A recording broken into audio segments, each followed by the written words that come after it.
Section IDATHWRLD normal, the galaxy had many names for Earth.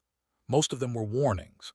In the official registries of the Galactic Council, it was classified as a Category 9 Deathworld, a designation reserved for planets where the environment itself seemed actively hostile to intelligent life.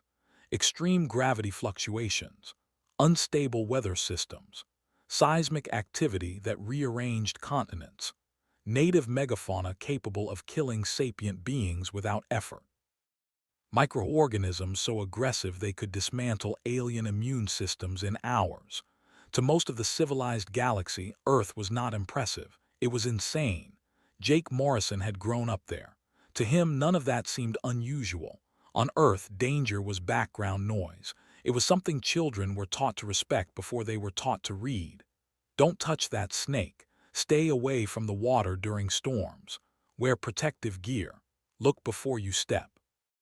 Humans learned early that the world was sharp, heavy, hot, cold, venomous, and unpredictable. They adapted.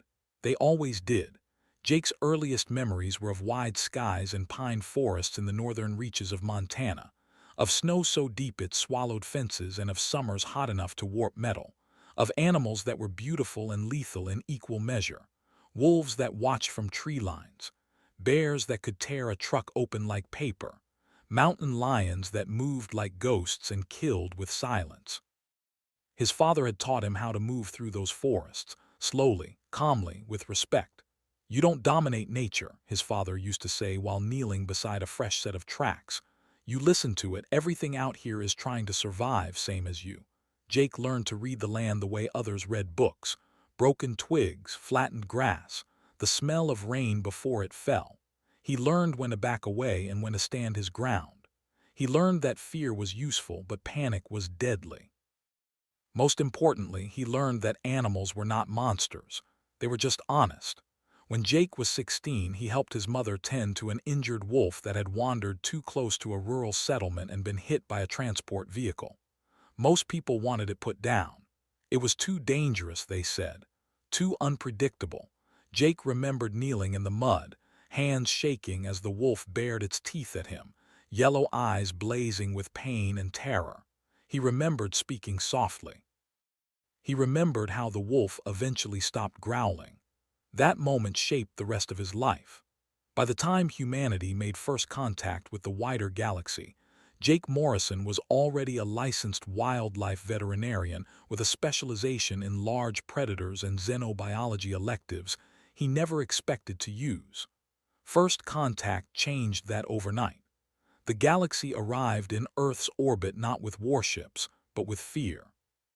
The first species to encounter humans had almost immediately classified them as unstable. Their planet was violent. Their history was violent. Their entertainment involved simulated violence. Their governments rose and fell with alarming regularity. They kept predators as companions. They handled hazardous substances recreationally. They hurled themselves into space with technology that barely met minimum safety margins. And yet, they smiled. They joked. They helped. That contradiction unsettled the galaxy more than any weapon ever could. Jake watched humanity's reputation form from the inside as Earth joined the Galactic Compact under layers of restrictions, oversight committees, and safety observers. Humans were permitted to travel but rarely trusted, welcomed but never relaxed around, studied like an anomaly. Jake volunteered for the Galactic Integration Academy the moment applications opened, not because he wanted prestige, because he was tired of humans being misunderstood. The Academy was housed on Velra Station 7, a massive orbital complex positioned at the crossroads of several major trade routes. It served as a training ground for diplomats, explorers, scientists, and security specialists from across known space. Thousands of species passed through its halls every cycle. Only 3 humans were accepted that year. Jake was one of them. The station itself felt wrong to him from the moment he arrived. Too clean, too quiet, too controlled, artificial gravity tuned to galactic norms instead of Earth's heavier pull, temperature stabilized to a narrow comfort band, lighting calibrated to avoid shadows. It felt safe. That alone made him uneasy. The other two human cadets learned quickly how to blend in. They kept their voices low, their movements contained. They followed protocols exactly. They tried not to stand out. Jake was terrible at that, not because he was reckless, but because he was curious. And because curiosity in the galaxy was often mistaken for defiance. The first day of orientation confirmed everything he suspected. The cadets gathered in the central hall, an immense chamber designed to accommodate dozens of body types at once. Platforms adjusted automatically. Environmental zones overlapped in complex patterns. The air shimmered faintly as atmospheric tolerances shifted to keep everyone alive. Jake stood among beings made of stone, light, chitin, fur, scales, and substances he couldn't identify. Hundreds of eyes watched him, some with interest, some with suspicion, some with open fear. The instructor stepped forward. Shakvorin, tall, insectoid. His exoskeleton gleamed under the lights, polished to a professional sheen. Compound eyes reflected the room in 1,000 fractured images. His forearms folded across his chest with military precision. When those eyes locked onto Jake, the temperature in the room seemed to drop. "You are from Earth," Shakvorin said. It wasn't a question. "Yes, sir," Jake replied, standing straight. "A Category 9 Deathworld." There was a murmur among the cadets. Some shifted back instinctively. A few glanced at Jake as though expecting him to lunge at them. "Your planet kills most life that attempts to exist on it," Shakvorin continued. "Extreme weather, apex predators, unstable geology. Why are you here?" Jake considered lying. Instead, he told the truth. "Because it's home," he said, "and because I think we belong out here too." A few nervous sounds rippled through the crowd. Shakvorin did not react. "Humans," he said slowly, "are known for recklessness. You confuse survival with bravery. You mistake luck for skill. You do not understand proper fear." Jake kept his mouth shut, not because he agreed, but because he knew arguing would only prove the instructor's point. The orientation continued. Rules, protocols, discipline, chain of command, consequences, the dangers of space, the importance of restraint. Throughout it all, Shakvorin's gaze kept returning to Jake, like a blade testing its edge. After the session, as cadets dispersed into the sprawling corridors of Velra 7, a small, furred being approached him hesitantly. She barely reached his chest. Soft gray fur covered her body, and her large eyes were framed by expressive ears that twitched with emotion. "I am Nara," she said quietly. "Felisari." "Jake," he replied with a smile. "You should be careful," Nara whispered, glancing around. "Instructor Shakvorin does not like humans." Jake raised an eyebrow. "Any particular reason?" Her ears flattened. "The last human left after 2 weeks." "What happened?" Nara hesitated. "He was tested." Jake nodded slowly. He had been tested his whole life. The days that followed only reinforced the divide between human norms and galactic expectations. Jake followed every rule, completed every assignment, endured the longest shifts, took the most physically demanding tasks without complaint. What he did not stop doing was noticing the station's non-sapient inhabitants, security beasts patrolling corridors, maintenance creatures cleaning filtration ducts, messenger flyers flitting between levels. Where others saw tools, Jake saw living beings. He spoke to them, touched them, calmed them. One evening, while returning from a late shift, he knelt beside a scarhound stationed near a junction. The creature was massive, scaled, and armed with 3 rows of serrated teeth. Its posture was rigid, eyes scanning endlessly. "Long night," Jake murmured. The scarhound's tail twitched. Jake reached out slowly, palm open. The creature sniffed his hand, then leaned into it. That was when Shakvorin found him. "That is a security asset," the instructor hissed. "Not a pet." "With respect, sir," Jake replied calmly, "it's still alive." "Kindness will not save you when the galaxy bares its teeth," Shakvorin said. Jake met his gaze. "I think it might," he answered. For the first time, Shakvorin smiled. It was not a pleasant expression. "We shall see," he said. "We shall see what happens when you face a real monster." That night, as Jake lay awake staring at artificial stars, he felt something familiar settle into his chest. Not fear, anticipation. Because on Earth, monsters were never the end of the story. They were usually the beginning. And somewhere deep within Velra Station 7, plans were already being made. Plans that would test not just Jake Morrison, but the galaxy's understanding of what it truly meant to be human. Section II, the galaxy's fear. If Earth had taught humanity anything, it was that fear was not an enemy. It was a tool. The rest of the galaxy had never learned that lesson. Velra Station 7 operated on fear avoidance. Every corridor, every regulation, every emergency protocol was designed around the assumption that danger must be kept distant, controlled, classified, and preferably eliminated before it ever became visible. The station itself was a monument to that philosophy. Layered redundancies, sealed bulkheads, overlapping security systems, and entire departments dedicated to predicting worst-case scenarios and ensuring they never happened. Jake Morrison noticed it in the way people walked. Most species moved cautiously. Their steps were measured, deliberate, never hurried unless absolutely necessary. Sudden motion drew attention. Attention led to scrutiny. Scrutiny led to consequences. Even the largest, most physically imposing beings carried themselves with restraint, as though afraid that one wrong movement might trigger an unseen alarm. Humans were different. Jake walked the way he always had. Not careless, but comfortable. His stride had a natural rhythm, his posture relaxed, his awareness broad instead of narrow. He didn't scan for threats constantly because he had learned long ago that you couldn't anticipate everything. Instead, he trusted his instincts to react when something actually mattered. That alone unsettled people. Whispers followed him through the station. Translated fragments drifted through his peripheral hearing. Deathworlder, unrestricted movement.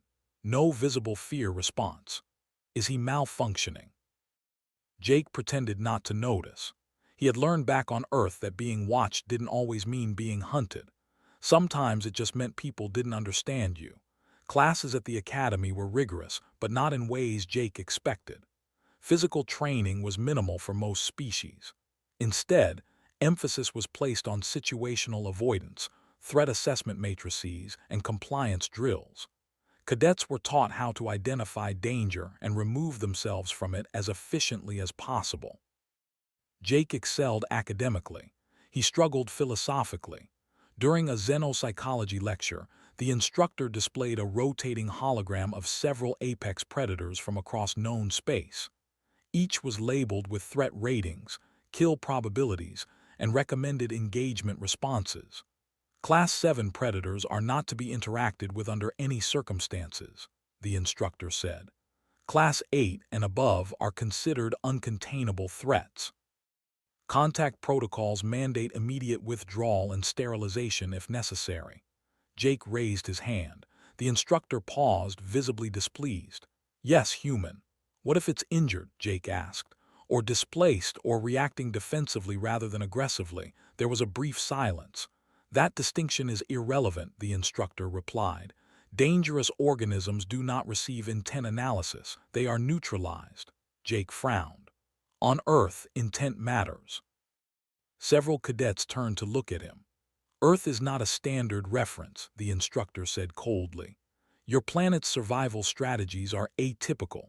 That word again, atypical. Jake wrote it down in his notes and underlined it twice. Outside the classroom, Nara became his shadow. The Felisari cadet hovered nearby whenever possible, her initial nervousness slowly replaced by cautious curiosity. She asked endless questions about Earth, about animals, about storms, about how humans lived on a planet where the environment itself could kill them. Doesn't it make you anxious? She asked one cycle as they sat in a common area overlooking the station's inner ring. Knowing that anything could go wrong at any moment, Jake thought about it. Not really, he said, because that's always been true. Nara's ears flicked. But how do you relax? Jake smiled faintly. You learn the difference between danger you can control and danger you can't. Then you stop worrying about the second kind. That answer troubled her. It troubled many people. Shakvorin watched all of it from a distance. The instructor reviewed Jake's performance metrics late into the station's artificial night cycle. Physical endurance well above galactic average. Stress response lower than baseline under simulated threat conditions. Empathy markers unusually high. risk tolerance inconsistent with self-preservation models. To Shakvorin, the data was clear. The human was a liability. Worse than that, he was an anomaly that refused to correct itself. In the galaxy, anomalies were dangerous. Shakvorin had seen what happened when dangerous assumptions went unchallenged. He had lost squadmates to creatures that hesitated, feigned injury, or displayed false submission. He had watched beings die because they believed something understood mercy. The human's behavior was not just incorrect, it was offensive. Late one cycle, Shakvorin requested access to the restricted containment levels under the pretense of curriculum review. His credentials opened doors that few were authorized to pass. Warning glyphs glowed along the corridor walls as he descended deeper into the station. Behind reinforced transparisteel, creatures stirred. Some roared, some hissed, some watched silently. Shakvorin stopped before one enclosure and remained there for a long time. The creature inside was massive, six-limbed, armored, and scarred. Its eyes glowed faintly as it tracked his movement. Data scrolled along the containment field: kill count, failed pacification attempts, engagement losses, unteachable, unredeemable, perfect. While plans formed in the depths of the station, Jake remained unaware. He spent his evenings tending to minor injuries in the Academy's auxiliary medical bay, assisting where he could. His hands were steady, his touch gentle, his voice calm. Creatures responded. Even some of the more reserved cadets began to notice. The galaxy, for all its intelligence, had built its civilization around fear. Humans had built theirs around coexistence. Soon, those two philosophies would collide, and Velra Station 7 would never be the same. Section III Monsters Are Tools. The first time Jake Morrison realized just how differently the galaxy thought about living creatures, it was not in a classroom or a briefing hall. It was in a maintenance corridor. The corridor ran along the station's lower structural ring, far from the polished halls where cadets trained and dignitaries passed. The lighting here was dimmer, tuned for species that preferred low illumination. The air smelled faintly of coolant and recycled minerals. Jake had been assigned to assist with a routine inspection after one of the filtration creatures failed to report in. The creature lay slumped near a junction node. It was small, segmented, and insectal, with translucent plates along its back that pulsed weakly with bioluminescence. One of its limbs twitched erratically, scraping against the floor in an irregular rhythm. Jake knelt immediately. "Hey there," he murmured, instinctively lowering his voice. "Easy, you're okay." The creature reacted to his presence, bioluminescence flickering brighter for a moment before dimming again. Jake scanned the small diagnostic panel embedded near the junction. Temperature fluctuation. Minor electrical discharge. The creature had likely absorbed a surge meant for the station's systems. A sacrificial buffer. Jake's jaw tightened. He removed his gloves and carefully adjusted the panel, redirecting the current and stabilizing the flow. Then he gently repositioned the creature's damaged limb, applying a field patch from his kit. The bioluminescence steadied. The creature emitted a soft, clicking sound, relief if Jake had to guess. "That's better," he said quietly. "You did good." Behind him, someone cleared their throat. Jake turned to find a senior technician watching him with something between confusion and irritation. "You didn't need to do that," the technician said. "It's a consumable asset." Jake stared. "It's injured." "It fulfilled its function," the technician replied. "Replacement units are already en route." Jake looked back at the creature, now slowly righting itself. "On Earth," he said carefully, "we don't call living things consumable." The technician shook their head. Deathworld thinking, that phrase again. Over the next cycles, Jake began to see the pattern everywhere. Creatures were categorized not by what they were but by what they did. Guard beasts, cleaner organisms, sensor animals. Their value was defined exclusively by utility. Once that utility was exhausted, they were recycled, replaced, or terminated. No mourning, no hesitation, no thought given to alternatives. Jake found it deeply unsettling. In his spare time, he accessed the Academy's historical archives, reading through case studies on galactic expansion. Again and again, he saw the same story repeated across worlds. Ecosystems stripped of dangerous fauna, predators exterminated, environments reshaped to remove risk. The galaxy did not coexist with nature. It conquered it. That conquest had come at a cost. Entire species erased because they were inconvenient. Others reduced to genetic templates, stripped of autonomy and behavior. The galaxy had achieved safety by amputating everything sharp. Humans had done that once too, and they had learned. Jake thought about Earth's history, about the extinctions, about the lessons that followed, about conservation movements born not from sentimentality but from hard-earned understanding that ecosystems collapsed without balance. Predators mattered, danger mattered, life mattered. Those thoughts followed him into a practical training session 2 days later. The cadets stood in a circular chamber while a holographic projection filled the center. The image resolved into a massive creature with overlapping armor plates and elongated fangs. Data scrolled beside it, dense with red warning indicators. Class 8 Predator, the instructor announced. Encounter protocol, several cadets answered at once. Immediate withdrawal. Request orbital support. Sterilization. The instructor nodded. Correct. Jake raised his hand. A ripple of discomfort moved through the room. Yes, human, the instructor said, voice clipped. What caused the encounter? Jake asked. The instructor paused. Irrelevant. It matters, Jake said. If the creature is defending territory or offspring, avoidance might be enough. If it's injured, it might be lashing out because it's in pain. A murmur spread. The instructor's eyes narrowed. You are anthropomorphizing. No, Jake replied. I'm observing. Dangerous creatures do not think the way you do, the instructor snapped. Jake shrugged slightly. Neither do humans, but we still respond to pain. The room went very quiet. From the observation balcony above, Shakvorin watched. Every challenge, every deviation, every moment where the human refused to conform. To Shakvorin, Jake Morrison represented a flaw in galactic doctrine. A species that had not learned the galaxy's most important lesson: fear keeps you alive. Shakvorin believed that lesson had to be taught, personally. That evening, Jake found Nara waiting for him outside the common area, her ears flattened in worry. You should be careful, she said softly. People are talking. About what? Jake asked.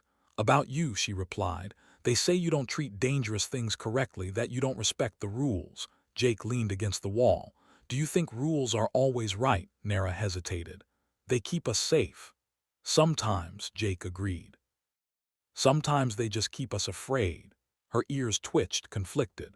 You're not afraid, she said. Jake smiled faintly. I just don't let it decide for me. Far below them, in the restricted levels of Velra Station 7, containment fields hummed steadily. A creature shifted within its cell, scales scraping against reinforced plating. Old wounds ached beneath armored hide. Pain flared with every movement. The creature had learned that pain always came from others. It had learned to strike first. Shakvorin stood before the containment field, reviewing authorization codes. If the human believes monsters can be reasoned with, he murmured, then he will face one that cannot. The request transmitted.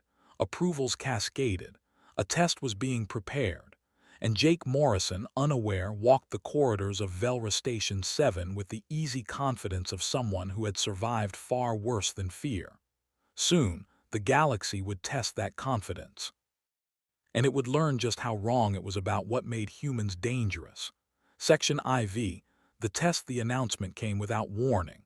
Jake Morrison was halfway through a late meal cycle in the Academy's communal hall when the station's public address system chimed softly, the sound calibrated to cut through conversation without startling species sensitive to sudden noise. Attention all cadets, the voice intoned. Report to the primary assembly hall immediately. Attendance is mandatory. Around Jake, conversation died. Utensils were set down, trays slid aside. Beings of every shape and physiology began to rise from their seats, expressions ranging from mild annoyance to open unease. Mandatory assemblies were rare outside of emergencies or formal evaluations. Jake felt a familiar tightening in his stomach. Across the table, Nara's ears flattened tightly against her head. This feels wrong, she whispered. Jake pushed his tray away and stood. Let's find out. The assembly hall filled quickly. Platforms adjusted, gravity zones recalibrated, environmental fields overlapping to keep everyone alive and comfortable. Jake took his place among the cadets, aware of eyes tracking him more than usual. Shakvorin stood at the front of the hall. He had not been there when the announcement began. That alone sent a ripple of tension through the crowd. The instructor's posture was rigid, his compound eyes fixed on a point just above the gathered cadets. When he spoke, his voice carried easily through the hall. "Today," Shakvorin said, "we will conduct a special evaluation." The word special echoed unpleasantly. Cadet Jake Morrison of Earth will undergo an individual survival assessment in the Academy's simulation chamber. The hall erupted into murmurs. Solo assessments were almost unheard of. Jake stepped forward before anyone could stop him. "With respect, sir, individual evaluations require approval from—" "The approval has been granted," Shakvorin interrupted smoothly.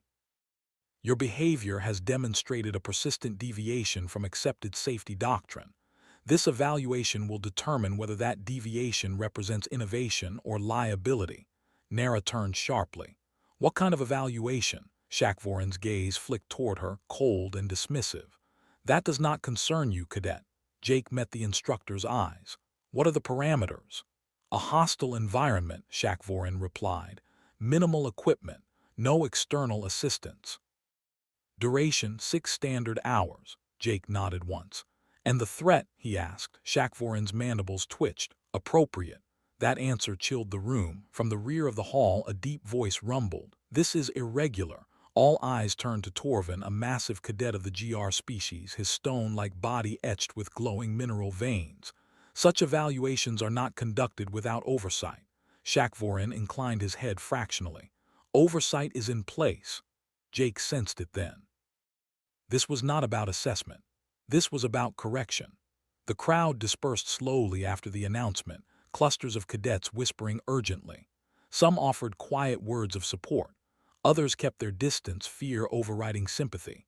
An hour later, Jake stood outside the simulation chamber. The doors towered over him, reinforced and sealed, warning glyphs etched along their surface.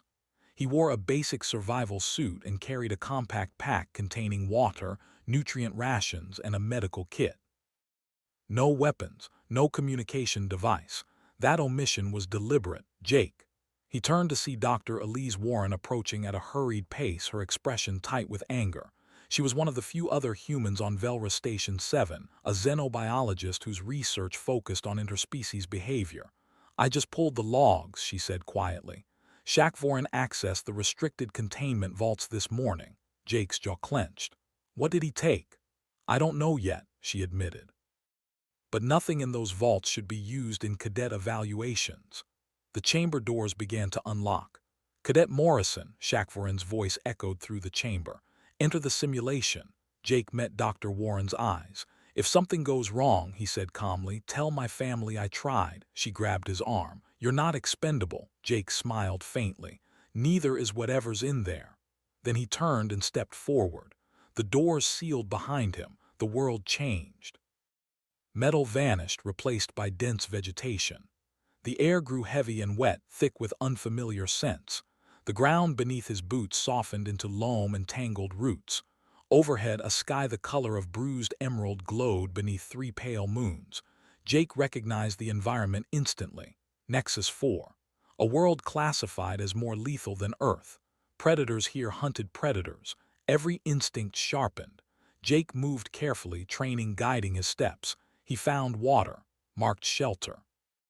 Avoided toxic flora by sight and smell. Time passed slowly, measured by heartbeats and the distant calls of unseen creatures. Then the forest went quiet. That silence was wrong. Jake froze, every muscle taut. Something large moved through the undergrowth ahead. Heavy, patient, not hunting in a frenzy, hunting with certainty. In the observation chamber far above, instructors and analysts gathered before the screens. Data scrolled rapidly as sensors tracked movement. One figure stood apart from the others. "Shakvorin, this is murder," someone whispered. "This is instruction," Shakvorin replied. On the screen, the apex predator emerged from the shadows. 6 limbs, armored scales, venomous spines rising and falling with each breath. A Class 8 threat. unteachable.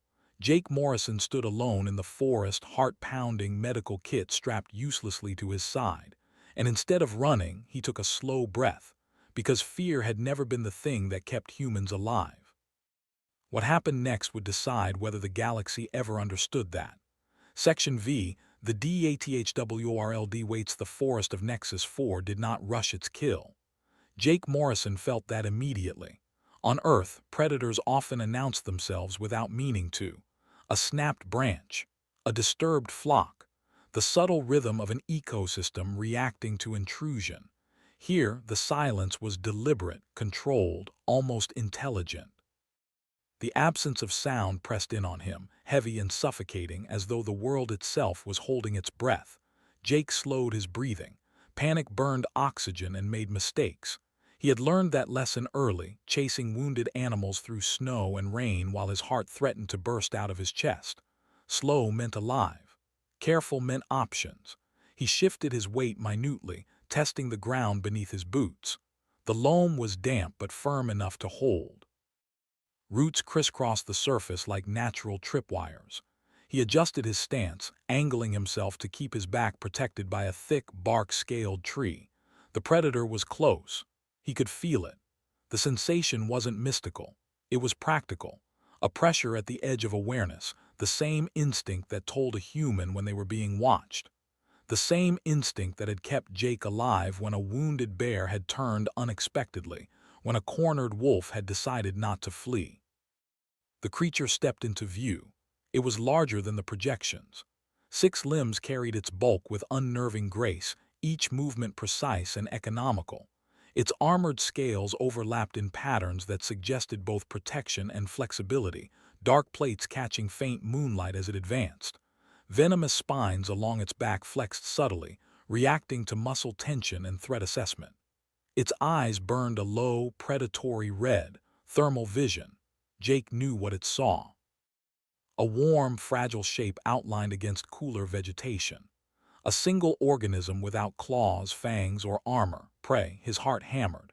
Fear surged, sharp and undeniable. Jake did not suppress it, he acknowledged it. Fear was information. He let his instincts run their assessment. Distance, closing but not charging. Gait uneven, there. A hitch in the front left limb, barely perceptible but consistent. The creature was favoring it, redistributing weight every few steps. Injury. That changed everything. In the observation chamber above, sensors flared as biometric data spiked. Jake's heart rate climbed, but not erratically. Cortisol levels rose, but stabilized quickly. "That's not possible," one analyst muttered. "He should be panicking." Shakvorin said nothing. His compound eyes remained fixed on the screen, unblinking. On Nexus 4, the creature paused. It had reached striking distance. Jake did something no being in the observation chamber had ever seen a sapient do in that situation. He stepped forward, not quickly, not aggressively. One slow, deliberate step, then another. His hands were visible, empty, held slightly away from his body. His posture was upright but relaxed, weight balanced and non-threatening. Every survival model screamed at the observers. Prey did not advance. Prey fled. Jake stopped several meters from the creature and slowly lowered himself to the ground, crossing his legs with careful control. He kept his movements smooth, predictable, the way he had when approaching frightened animals on Earth. "Hey," he said softly. The sound of his voice seemed impossibly loud in the stillness. "I see you." The predator froze. Its head tilted fractionally, massive neck plates shifting as it reassessed. Confusion radiated from its posture. Prey did not behave like this. Prey ran. Prey screamed. Prey tried to fight or hide. This one sat. Jake swallowed, throat dry. "I'm not going to hurt you," he continued, keeping his tone low and even. "You don't need to rush." The creature's spines flared. In the observation chamber, alarms began to chirp. "End the simulation," someone said urgently. Shakvorin raised a clawed forelimb. "Wait." On the forest floor, Jake noticed the discoloration along the creature's armored flank. Darkened scales, swelling beneath. The injury was worse than he'd thought. "You're hurting," Jake murmured. "That's why you're angry." The predator emitted a low rumble, vibrations rippling through the ground. Jake resisted the urge to flinch. Pain made creatures unpredictable, but it also made them honest. Fear responses stripped away complexity, leaving only need. Slowly, Jake reached for his pack. The creature tensed. "I'm just getting something to help," Jake said. "I won't come closer unless you want me to." He stopped moving and waited. Seconds stretched. The predator's head lowered slightly, nostrils flaring as it sampled the air. It could smell him now: sweat, fear, determination, and something else, the absence of aggression. With excruciating slowness, Jake withdrew his medical kit and set it on the ground in front of him. He did not open it yet. "Your move," he whispered. In the observation chamber, silence fell. The creature shifted its weight. Then, impossibly, it took a half step back. Not retreat, permission. Jake exhaled shakily.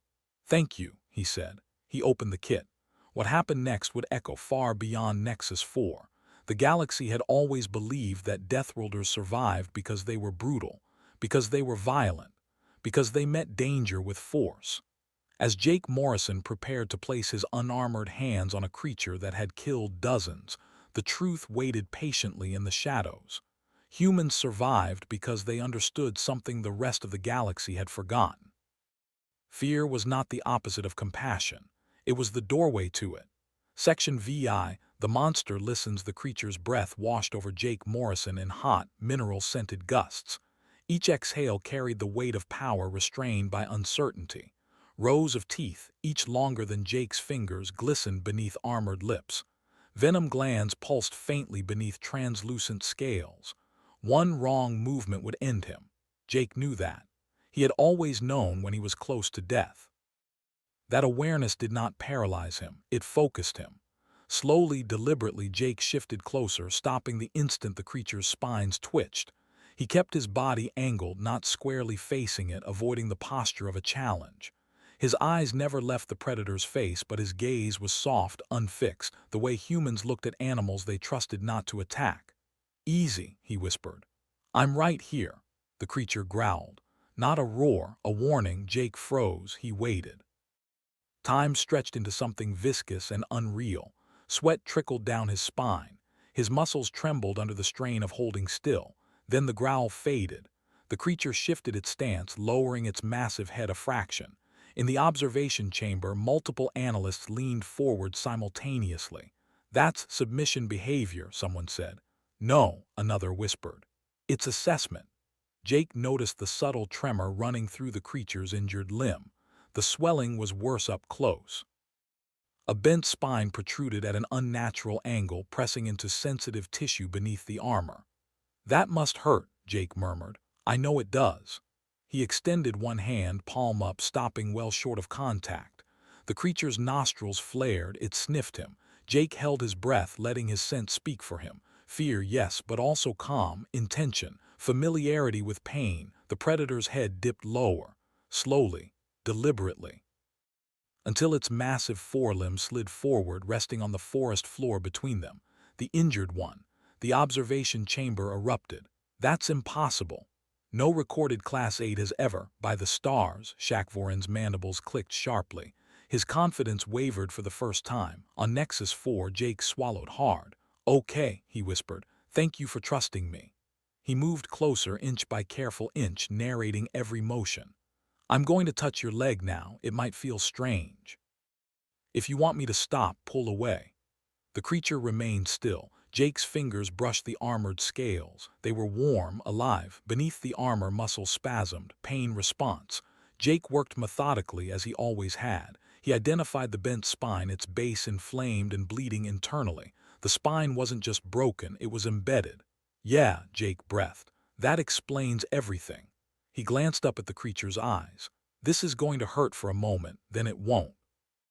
The predator rumbled softly. "Consent." Jake braced himself and gripped the spine. He pulled.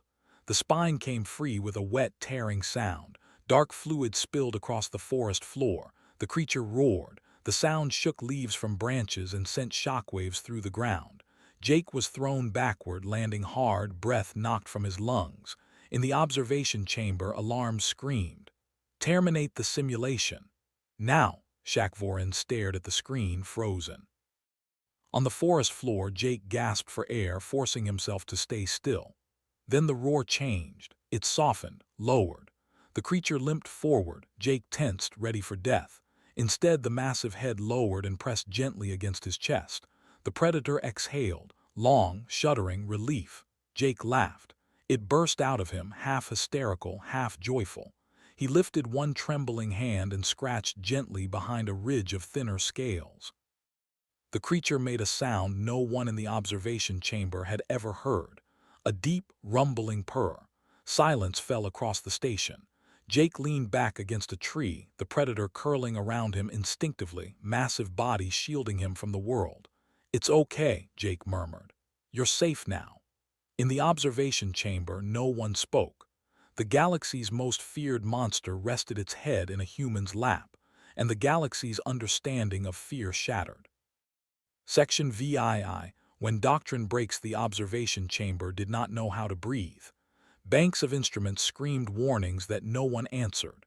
Biometric readouts spiked, stabilized, then drifted into ranges that made no sense. Threat indicators cycled helplessly between crimson and amber, unable to reconcile what their sensors were reporting with what the galaxy believed was possible. A Class 8 predator was alive. A human was alive. And they were touching. "End the simulation," an analyst whispered, voice breaking. "Please." No one moved. Shakvorin stood rigid, his compound eyes fixed on the central display. The confidence that had once radiated from him was gone, replaced by something brittle and uncertain. His mandibles clicked once, twice, a nervous reflex he had not indulged in for decades.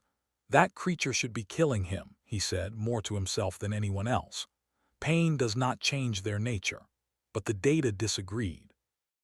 On the screen, the predator, cataloged, classified, and condemned by 1,000 bureaucratic processes, shifted its bulk to better shield the human seated against the tree. Its injured limb trembled once, then relaxed. The swelling visibly decreased as internal pressure equalized. Healing responses were already underway. "Commander incoming," someone announced. The chamber doors slid open. Commander Xylus entered without ceremony. Tall, scaled, and ancient, the Draven commander carried himself with the quiet authority of someone who had survived long enough to see certainty fail again and again. His eyes took in the scene in a single sweep. The screens, the frozen staff, Shakvorin. "What am I looking at?" Xylus asked calmly. No one answered. Xylus stepped closer to the central display. He watched as the human spoke softly, one hand resting on the predator's armored flank, the other tracing slow, reassuring patterns along sensitive ridges. The creature responded by leaning in, massive body language unmistakable even to alien eyes. "That," Xylus said slowly, "appears to be trust." Shakvorin turned sharply. "Commander, this simulation must be terminated immediately. The human is manipulating the creature through unknown psychological vectors." This is unprecedented," Xylus interrupted. "And you authorized it," Shakvorin stiffened. "The human required correction." Xylus's gaze hardened. "You released a restricted entity into a cadet evaluation." Silence. "That was not correction," Xylus continued. "That was execution." Shakvorin's mandibles worked soundlessly. On Nexus 4, the forest shimmered.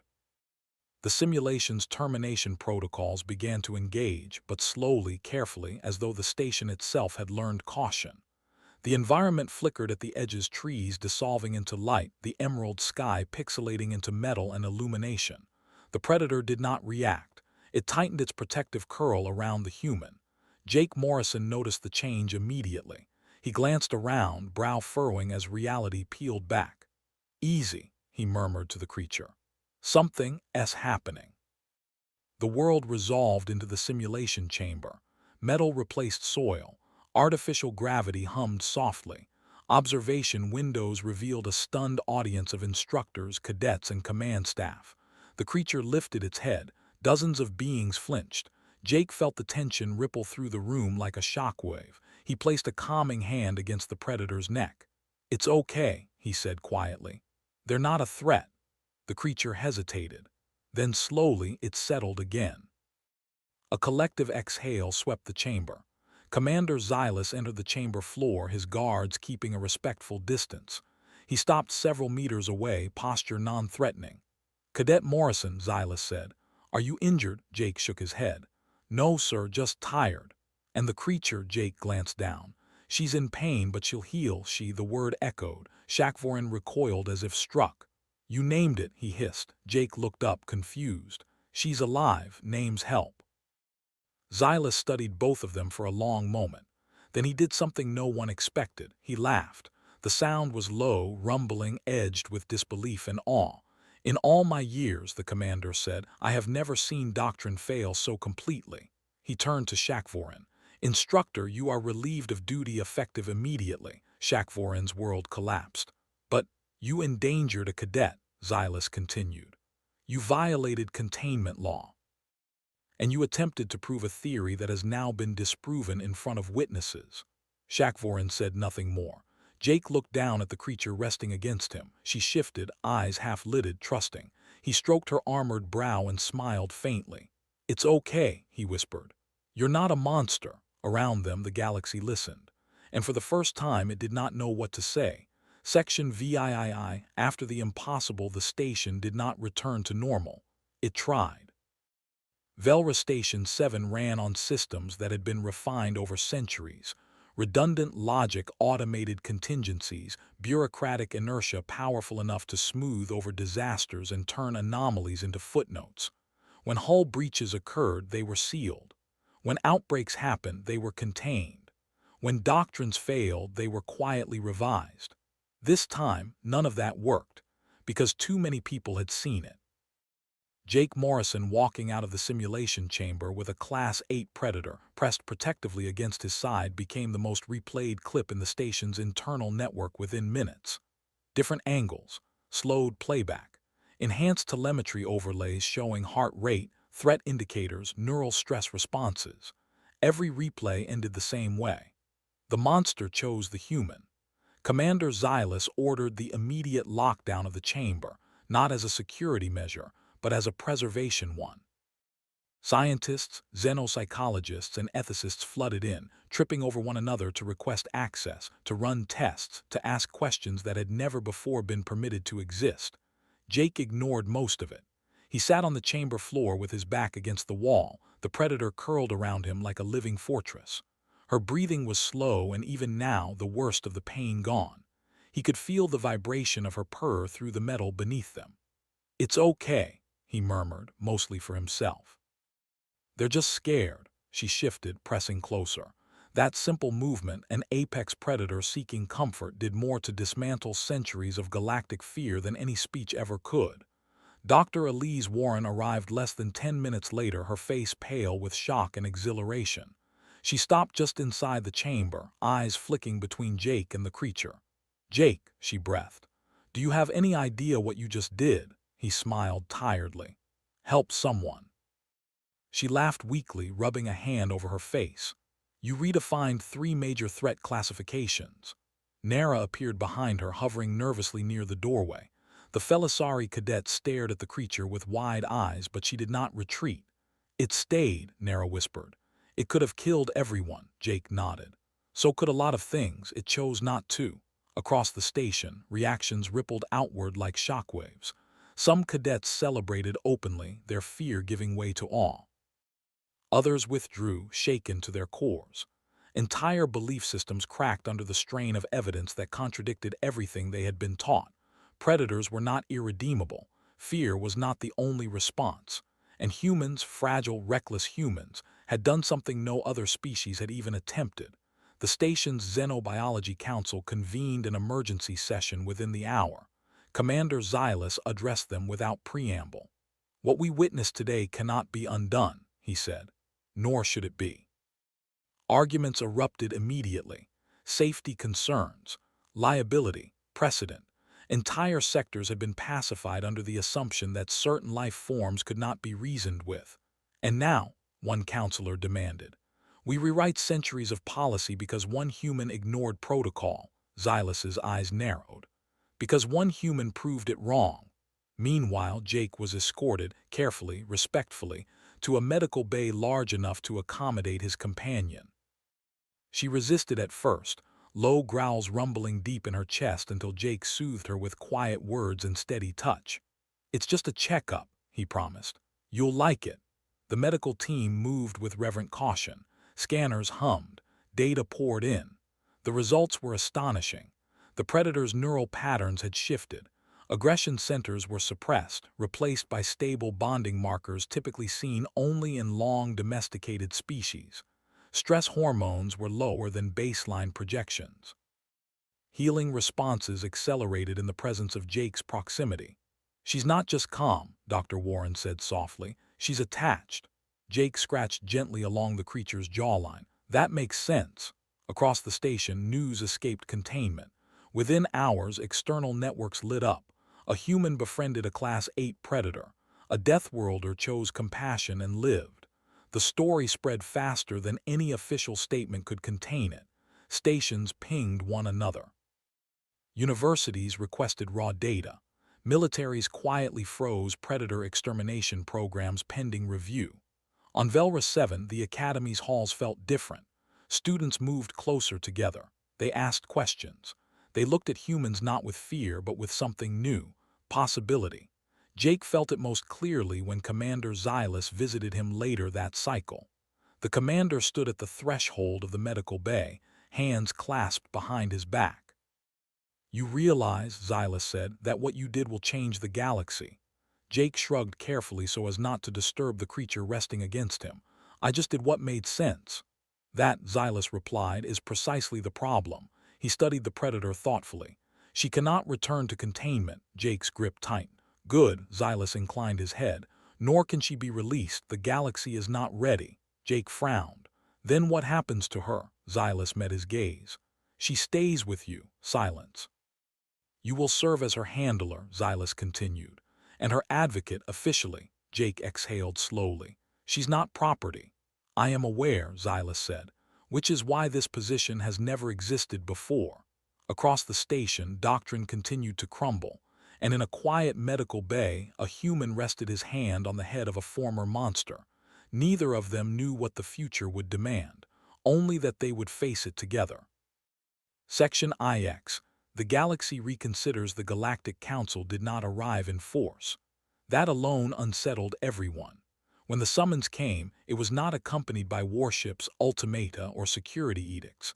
Instead, a single diplomatic vessel requested docking clearance, its transponder broadcasting authority codes old enough to predate several modern governments. The message was brief, formal, and impossibly calm. An envoy would be arriving to observe. Observe, not judge. For a civilization built on preemptive control, that distinction carried weight. Velra Station 7 adjusted instinctively. Docking bays were cleared. Security protocols were reviewed and revised a dozen times in an hour. Departments that had not spoken to one another in years suddenly shared data streams, each trying to understand how one human's actions had triggered attention at the highest possible level. Jake Morrison was largely insulated from the frenzy. He sat in a quiet section of the station's arboretum, an artificial space designed to replicate the concept of nature without its risks. Carefully engineered plants grew in neat clusters. The air smelled faintly of moisture and soil analogs. It was peaceful in a way that felt curated rather than earned. The predator lay beside him. She occupied nearly half the space, massive body curled in on itself with surprising elegance.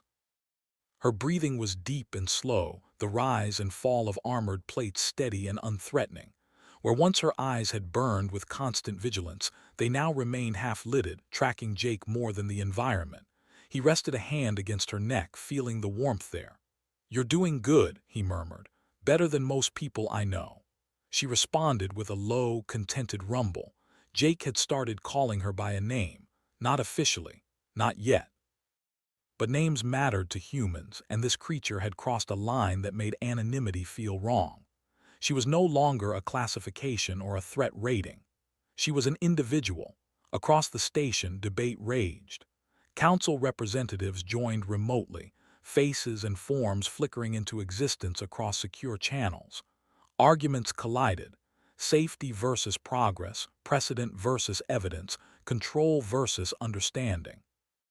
The data from the simulation chamber was played again and again, each viewing stripping away another layer of denial. "This is an outlier," one delegate insisted. "An anomaly. Humans are known for unpredictable behavior.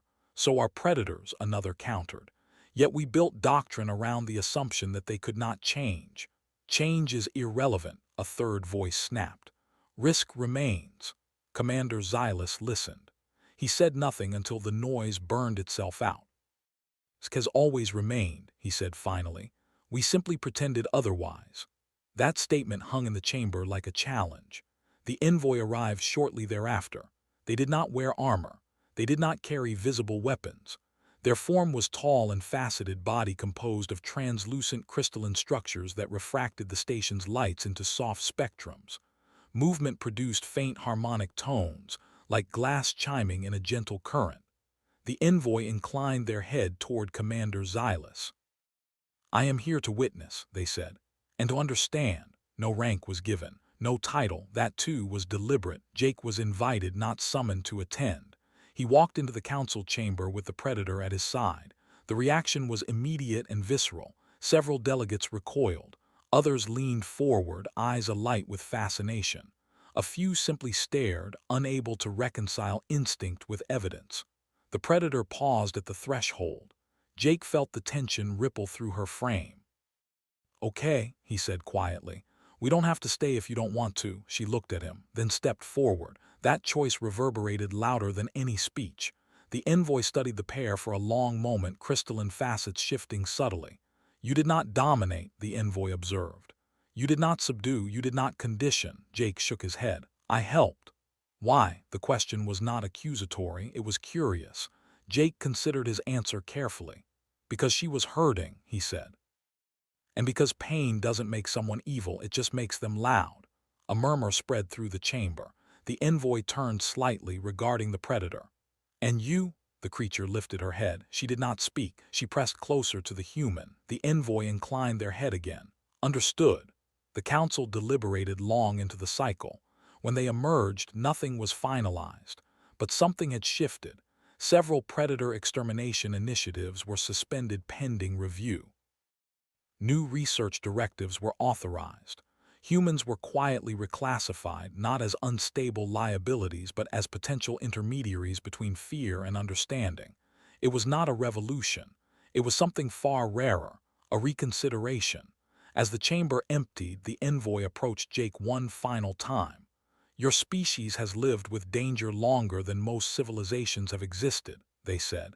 "You did not survive by eliminating it." Jake met their gaze steadily. "We survived by learning when to reach out." The envoy's facets shimmered softly. "The galaxy may need to learn the same." Jake left the chamber with the predator at his side. Outside, the station felt different again, less afraid, not safe, but honest. And somewhere in the quiet space between doctrine and reality, the galaxy took its first uncertain step toward becoming something better. Section X. What it means to be human history rarely announces itself. It does not arrive with fanfare or ceremony. It does not wait for consensus or permission. More often, it happens quietly, in rooms too small to hold its consequences, through choices made by individuals who never intended to change the world. The galaxy would later mark the events on Velra Station 7 as a turning point. At the time, it felt more like exhaustion.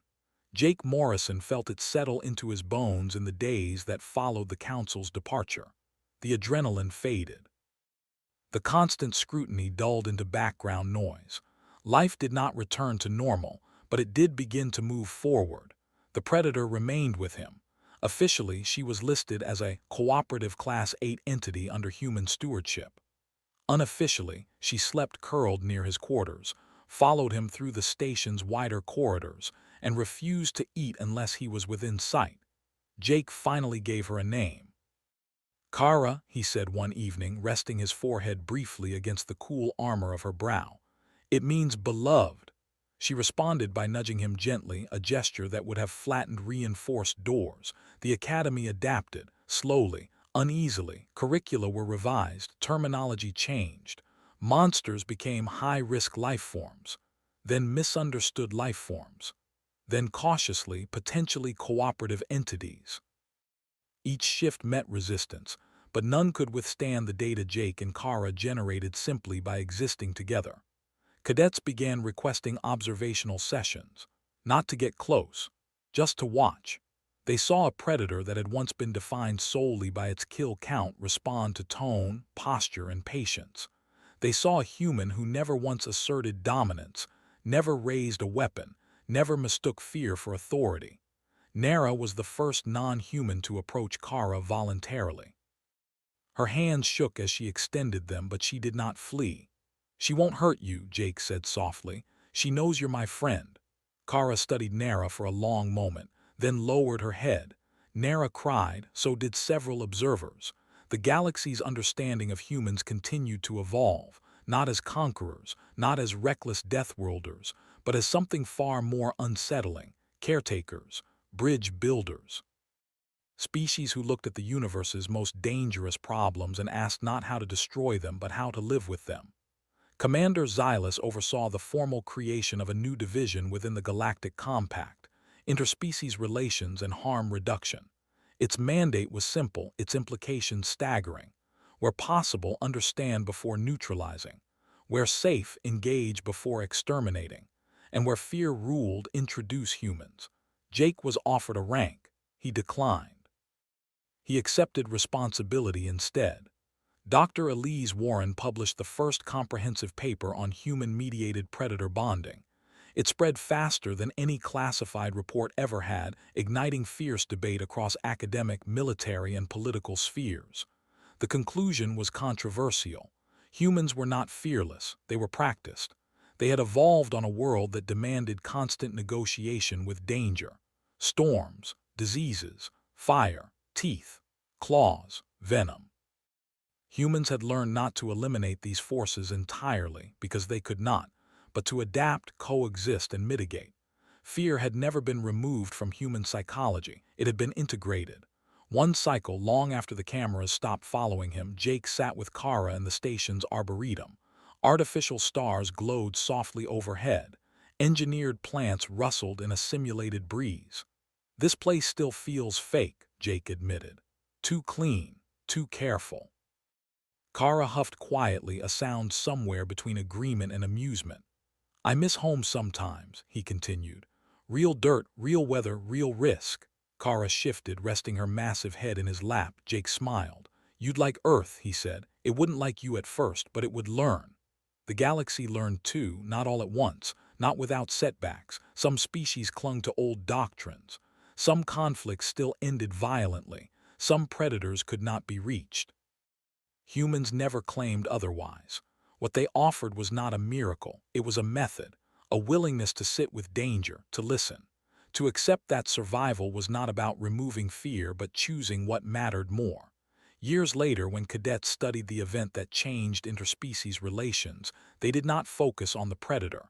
They focused on the human, on the moment when running would have been logical, when violence would have been justified, when doctrine would have been obeyed.